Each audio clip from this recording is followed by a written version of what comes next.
आपको सीधा लिए चलते हैं तेजस्वी यादव की प्रेस कॉन्फ्रेंस में।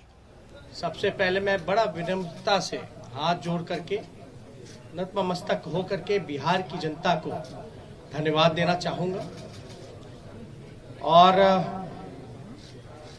आप सब लोग जानते हैं कि चुनाव का फैसला आया है, जनता ने अपना फैसला सुनाया है और चुनाव आयोग ने अपना नतीजा सुनाया है। जनता का फैसला महागठबंधन के पक्ष में है, चुनाव आयोग का नतीजा एनडीए के पक्ष में है।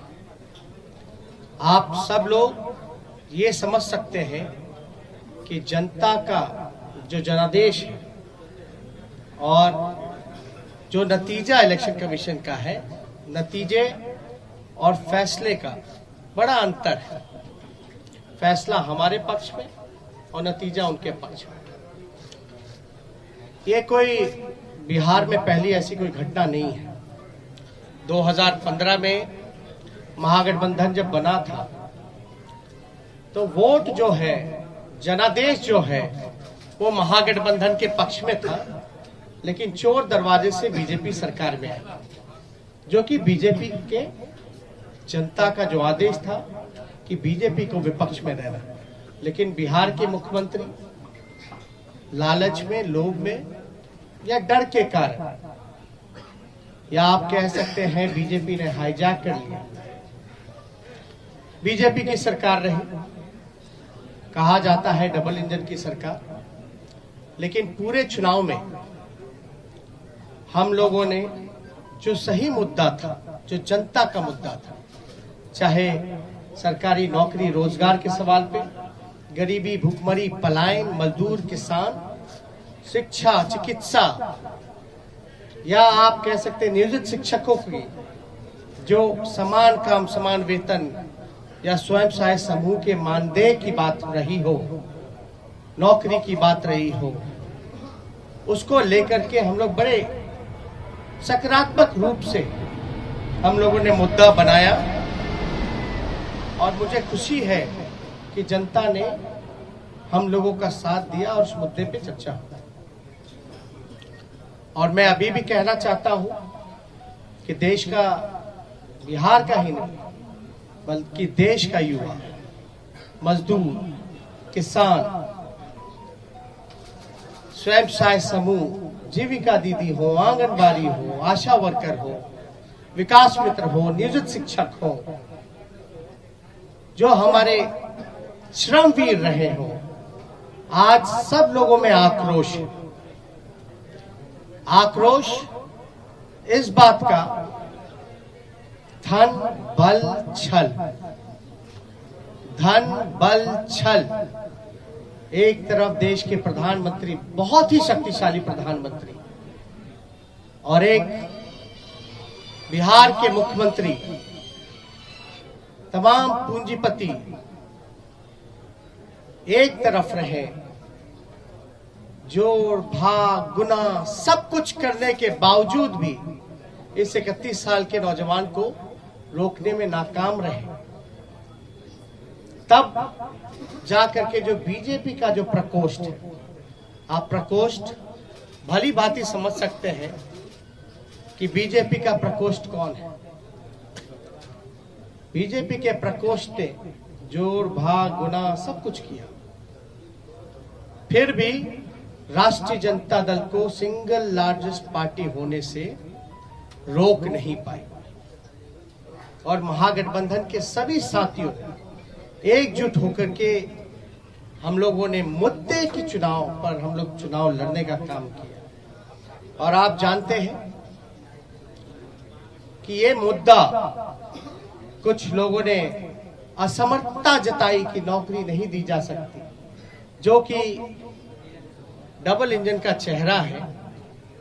जो लोग बड़े बड़े दावे करते थे कि चेहरे का कमाल है कि राष्ट्रीय जनता दल को हमने कहां से कहां पहुंचा दिया, आज देखिए उनका चेहरा तीसरी नंबर पे चले गया।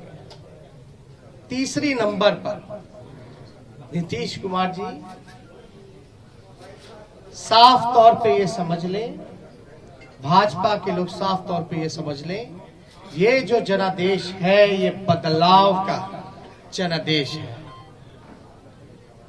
अगर थोड़ी सी भी अंतरात्मा नैतिकता नीतीश कुमार जी में बची होगी तो ये जो कुर्सी पर बैठने का जो शौक है, जोड़ तोड़ भाग गुना करके जो बैठने का शौक है, कहीं ना कहीं से उनको जनता के इस फैसले का सम्मान करते हुए कुर्सी से हट जाना चाहिए। और कुछ लोग भले ही कुर्सी पर बैठे लेकिन महागठबंधन और हम लोग जनता के दिलों में बैठे हुए हैं। जनता, बिहार की जनता हम लोगों के साथ है। और बड़ा आश्चर्य की बात है, अभी तो हम लोग धन्यवाद यात्रा भी निकालेंगे, क्योंकि हमारा स्पष्ट मानना है कि हम जीते हैं, हम हारे नहीं हैं, हम जीते हैं। पहली बार देश के किसी विपक्ष ने एक एजेंडा सेट किया और ये जो नतीजा आया है ये हमारे पक्ष में फैसला है और नतीजा जो उनके पक्ष में। लेकिन क्या ये सवाल खड़ा होता है कि देश के खासतौर पे बेरोजगारी जहां बिहार में 46.6% है, जहां मुख्यमंत्री असमर्थता जताते हैं कि नौकरी नहीं दे सकते, तो क्या बिहार का जनता रोजगार नहीं चाहता? बिहार का जनता सरकारी नौकरी नहीं चाहता? ये सवाल खड़ा करता है। और हम लोग तो धन्यवाद यात्रा में भी जल्दी ही जाएंगे, लेकिन सरकार में अगर जो लोग छल कपट धन बल के कारण जो लोग बैठ रहे हैं, उनसे हम कहना चाहते हैं कि 4 दिन की ही चांदनी है, लेकिन अगर 19 लाख रोजगार, समान काम वेतन नियोजित शिक्षकों को, स्वयं सहायता समूह को अगर मानदेय, शिक्षा चिकित्सा अगर नहीं सुधरी जनवरी तक के महीने पर, तो हम महागठबंधन के लोग बड़ा आंदोलन करने का काम करेंगे। दूसरा पहलू,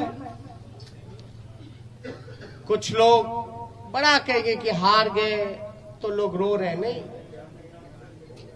हम लोग रोने वाले लोग नहीं हैं, हम लोग संघर्ष करने वाले लोग हैं, जनता के बीच रहने वाले लोग, सबको साथ लेकर के चलते हैं। जहां भी रहेंगे जनता की आवाज को बुलंदी से उठाते रहेंगे। लेकिन आप सब लोग देखिएगा कि आखिर कहां जोड़ तोड़ भाग गुना हुआ। तो कुछ सवाल है, हम आपको counting of postal ballot papers की प्रक्रिया बता दें। काउंटिंग पोस्टल बैलेट में एक दिन पहले ही राष्ट्रीय जनता दल के पेज से एक वीडियो जो है एक जारी किया गया था, ठीक चुनाव से पहले। उस वीडियो में साफ तौर पे दिखाया था कि रात के अंधेरे में आरा में रात के अंधेरे में एक गाड़ी निकली, उस गाड़ी में पोस्टल बैलेट के बक्से निकले। चुनाव आयोग। तो आप सुन रहे थे तेजस्वी यादव को। आगे बढ़े उससे पहले देख लेते हैं हेडलाइंस।